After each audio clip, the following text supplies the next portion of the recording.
The reason that they couldn't discover Uranus and Neptune is because you couldn't see them visually. The 5 planets that were naked eye that people could see for thousands of years was Mercury, Venus, Mars, Jupiter, and Saturn, because those are bright. Uranus was discovered by using a telescope. Neptune was discovered using a telescope, so they could see those fainter planets. Pluto was discovered with a camera, a photographic telescope, because it was even fainter, magnitude 14. So the bigger the number, the fainter it gets, and more difficult to see. So as an example, for me, when I was testing out one of my systems, this is M94, Messier 94, and I decided to look at this section over here, and all it is a bunch of really faint stars and some faint galaxies. These faint galaxies looking like this smudge, that smudge, there's some other stars around here. And for the astro folks, the faintest I got, here's a magnitude 23.5, there's 24.4, and a 24.5. That's insanely faint. And that was during a 4-hour exposure. So I know what my system can do with short exposures, as well as how faint I can get with much longer exposures. And see how the faint things I can wind up finding. So for you amateurs out there, if you want to find some stuff besides getting your name on discovering some supernovas, which are really cool to put on a resume. And of course, I hit the wrong button. No? Yeah, it happens. It's going away, okay. There we go. It's coming back. Okay. It is all done. Some of you photographed the Crescent Nebula. Again, it's up there right now. This is an image of it in hydrogen light using H-alpha, hydrogen alpha.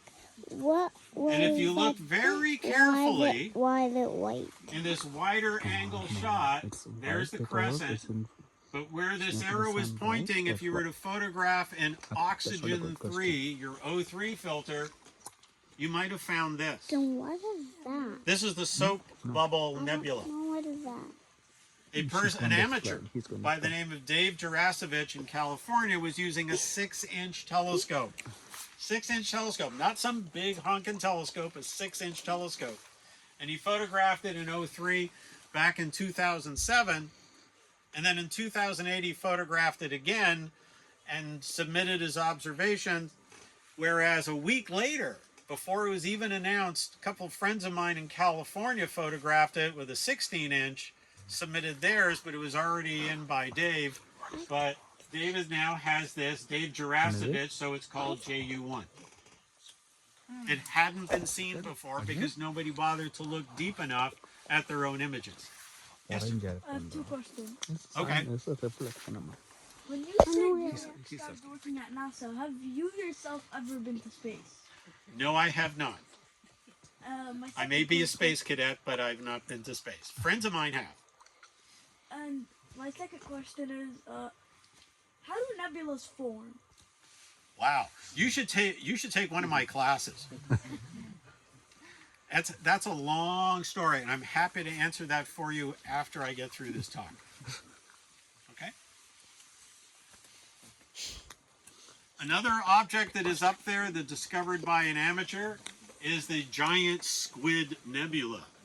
I love how they name these things, you know, it's really great.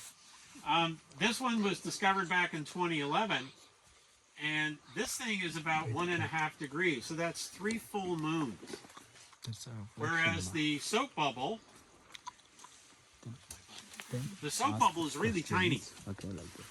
Whereas this thing is 3 full moons. How come nobody ever saw it before? It's been there. Yes. Why is it called the Giant Squid Nebula? Because it looks like a squid. Because it looks like a giant squid. But it doesn't have its tentacles. Oh no, it's the Giant Squid Nebula without tentacles. Okay, so we'll have to send an email off to Nicholas Outers and tell him that it's going to now be called the Giant Squid Nebula without tentacles. I like that better. So when you photograph it, when you photograph it yourself, you can put it out there and call it the Giant Squid Nebula without tentacles. And then everyone's going to start calling it that. I love it. No, I'd call it a disabled dog. You'll call it... A disabled dog. It's not a disabled dog. It's a giant squid without tentacles. All right, something else that winds up in people's images are asteroids. And here's an interesting asteroid. I know some people said they were from Ottawa, but here's an asteroid called Toronto. It's in our city. Originally it was named after the University of Toronto, but it was just called Toronto. So you can actually photograph this as a little tiny moving object, this little chunk